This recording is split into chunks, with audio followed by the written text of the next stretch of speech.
My best friend has been missing for 4 years. I just started receiving some horrifying messages. There was always something strange about my best friend, Noah. I remember my teacher sat us together on our first day, and he said to me, "I like you, Peregrine. Let's be friends." I thought this would just be a normal friendship, but I never could have guessed the horrifying reality this would lead to. Over the next few years, we stayed extremely close, and as we grew up, he became extremely good-looking. I remember we were often followed around at school, and sometimes even on the weekends by a group of flighty girls who would giggle and whisper behind their hands about Noah. He became extremely popular in high school and took me along for the ride. Everyone was desperate to be his friend, but he only ever seemed to have time for me. I thought his life was perfect, but just like anyone, Noah has secrets that I didn't know about. Noah's mother was just 18 years old when she gave birth to her only son. 4 years later, she died of a substance overdose, which was speculated, but not confirmed, to be deliberate. His father had been heartbroken, but in his mind, his wife's death was Noah's fault. It became something of a hobby of his to polish off an entire bottle of whiskey a couple of times a week, and subsequently knock 7 shades of shit out of his son, just so he'd never forget his mother died because of him. Naturally, years of this kind of treatment took a mental toll on Noah, though nobody else would ever know it. On the nights that his father drank,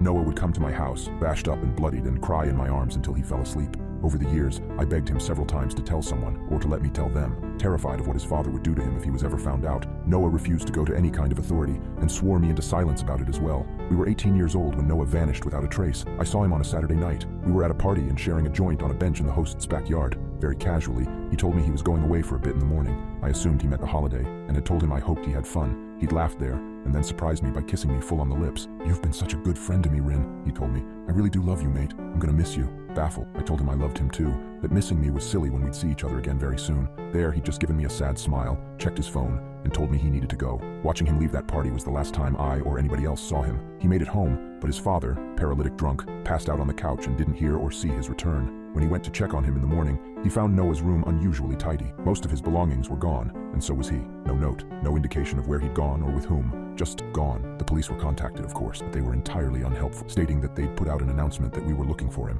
But ultimately, at 18, Noah was an adult, and he wasn't considered vulnerable. He was well within his rights to leave home and go wherever he damn well pleased without letting anybody know, and that was it. Noah had vanished. I'm 22 now. In the 4 years that have passed since Noah's disappearance, I've done an awful lot of healing. Immediately after he vanished, I called and texted him several times a day, left voicemails until his answering machine was full, sent message after message begging him to let me know he was okay. His phone was always switched on, but he never answered it. I took to trawling local news, searching for reports of missing people and later, corpses that had been found, and nothing. I made many assumptions as to what happened to him, but I never could have guessed the horrifying reality that I would soon find out. Eventually, I stopped trying. Panic turned to anger. Maybe the police were right. Maybe he had taken the fuck off and not let anybody know, and that was really shitty and unfair of him to do. I understood wanting to get out of his dad's place, wanting to lay low so his old man wouldn't find him, but where was the need in torturing me like this? One day, approximately 2.5 years after he vanished, I eventually decided that it was no longer worth putting myself through that kind of mental strain. If Noah wanted to ditch me, then frick him. Shows how much he really cares. I still miss him. Of course I do. When I'm alone in my flat at night,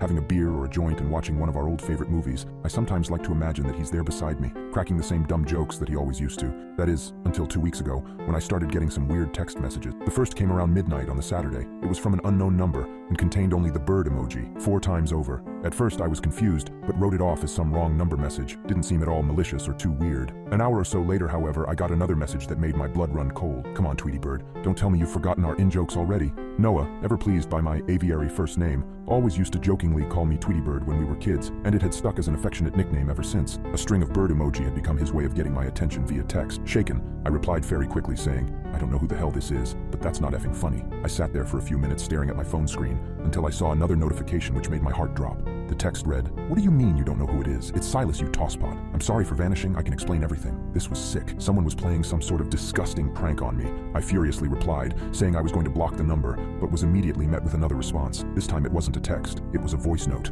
a voice that I'd recognize from anywhere. "Now do you believe it's me?" It was Noah. I immediately tried to call the number, but it was rejected after 2 rings, and I received a new text. "Can't answer calls RN. I can explain everything, but not over text. Need to meet you face to face. Weird stuff happening past 4 years. We'll meet you at Old Library on 31st at 11 p.m. I told him I'd be there no matter what. I'm really scared and confused about all of this. I know I said I'd go to the meeting, but I honestly don't know if I should. The voice message was definitely Noah, and the text mannerisms match his, but something feels very wrong about all